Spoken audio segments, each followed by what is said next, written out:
Hello, Assalamualaikum guys. Hari ni kita ada sebiji kereta Outlander datang nak buat pemasangan rooftop tent. Untuk Outlander ni kita akan pakai 4 batang rack heavy duty. Jom kita tengok pemasangan ni. Heavy duty ni bila dah pasang, kau nak gayut ke, kau nak buat apa ke, mesti boleh, mesti kuat ni. Okay geng, so pemasangan roof rack pun telah pun siap. Jom kita tengok pemasangan roof tent.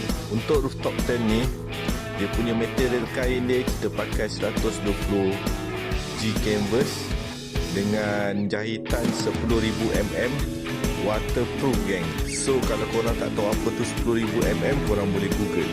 So sekarang ni dah siap pasang. Pomen kita pun tengah ikat. So untuk ketinggian dia 150 cm. Kita bagi complete set, siap tangga, siap pemasangan semua. Memang cun-cun geng. Kalau lepas ni abang ni dah boleh terus bawa kereta, terus turun PD camping geng. Alright, keluasan dalam dia macam ni lah. Siap dengan tilam, ada lampu, aksesori lampu lagi. Ok geng, aku pun tak nak cakap banyak. Jom kita view dulu. Alright geng, kalau korang berminat nak buat pemasangan ataupun korang nak survey-survey je, korang boleh contact saya, Iskandar Taka. Ataupun korang boleh datang kat Nilai 3, cari saya Iskandar Taka. Ok, jangan lupa like and share.